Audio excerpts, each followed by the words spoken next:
जो इंसान पुण्य करता है उसे भगवान परेशानी में क्यों डालते हैं? दोस्तों, अक्सर हमारे मन में एक सवाल उठता है। जो इंसान सच्चाई के रास्ते पर चलता है, दूसरों का भला करता है, किसी का बुरा नहीं सोचता, फिर भी उसकी जिंदगी में दुख, कष्ट और परेशानियां क्यों आती हैं? अगर भगवान न्यायप्रिय हैं, तो अच्छे इंसान को ही क्यों बार बार आजमाया जाता है? इसका उत्तर बहुत गहरा है।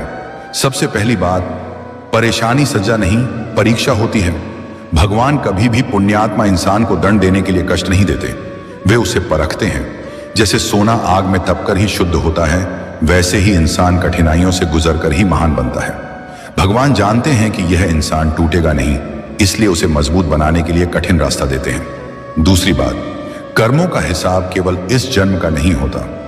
हम जो आज भोग रहे हैं वह सिर्फ आज का परिणाम नहीं है, यह पिछले जन्मों के अधूरे कर्मों का फल भी हो सकता है।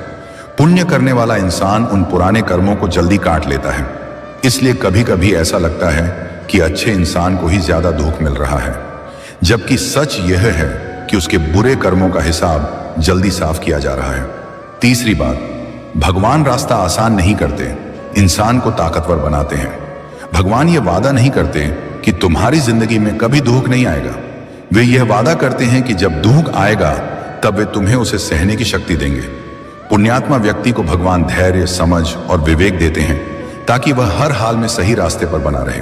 चौथी बात, भगवान अपने प्रिय को ज्यादा परखते हैं। महाभारत में देखिए, श्री कृष्ण के सबसे प्रिय पांडव थे, फिर भी उन्हें वनवास मिला, अपमान सहना पड़ा, युद्ध लड़ना पड़ा। भगवान राम को ही देख लीजिए, मर्यादा पुरुषोत्तम होकर भी उन्हें वन जाना पड़ा। इसका मतलब यह नहीं कि भगवान उनसे नाराज थे, बल्कि वे उन्हें आदर्श बनाना चाहते थे। पांचवी बात, दुख इंसान को अहंकार से बचाता है। अगर पुण्य करने वाले इंसान की जिंदगी हमेशा सुख में रहे तो उसके अंदर भी घमंड आ सकता है। परेशानी इंसान को विनम्र बनाती है, भगवान से जोड़े रखती है और जीवन का असली अर्थ सिखाती है।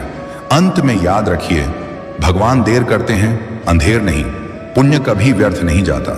जो इंसान अच्छे कर्म करता है उसका फल उसे जरूर मिलता है, कभी इस रूप में कि उसका दुख कम हो जाता है, कभी इस रूप में कि उसकी आत्मा मजबूत हो जाती है, और कभी इस रूप में कि भगवान खुद उसका सहारा बन जाते हैं। इसलिए अगर आप सही हैं, सच्चे हैं और फिर भी परेशानियों में हैं, तो समझ लीजिए भगवान आपको गिराने नहीं, ऊंचा उठाने की तैयारी कर रहे हैं।